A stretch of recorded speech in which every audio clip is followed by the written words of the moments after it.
In March of 2009, I was working on a documentary about North Korean defectors, people who are fleeing the very desperate conditions in North Korea. And during that time, we were filming along the Tumen River. This is the river that separates China and North Korea. And it was frozen at the time. And so we were literally standing on that frozen river when 2 North Korean soldiers spotted us. They chased us into China and then very violently dragged my colleague, Yoona Lee, and me across that river into North Korea. In the middle of the night, while my husband and I were sleeping, my sister's husband called and he said, Laura was abducted by North Korean soldiers. And my heart just sank. I was pretty bruised up and bloodied. And I just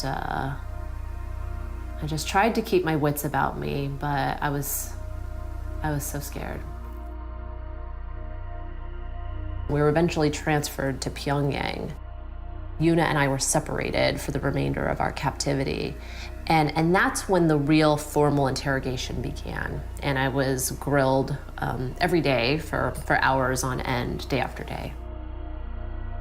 One of the most difficult parts was trying to convince them that I was not a spy. It didn't help that the co-founder and chairman of the company that I worked for at the time, Current TV, was former Vice President Al Gore. So that immediately made them suspicious that I had ties to the government. One day my interrogator came in and he was carrying a file. And it was all about my sister and the project she had worked on. He was very upset, very suspicious. And he immediately accused both Lisa and me of trying to bring down the North Korean government. Yoona and I became the first Americans to be tried in North Korea's highest court. On the day of our sentencing, the judge and his 2 associates left the room to deliberate. They left for 5 minutes and they returned with their judgment. And that was 12 years of hard labor. Back in 2006, we interviewed a North Korean defector who had spent time in one of the notorious North Korean prisons, and he described it as just an absolutely heinous and insidious place to be. And so the thought of my sister going there was just unimaginable. And I was terrified. I was absolutely terrified.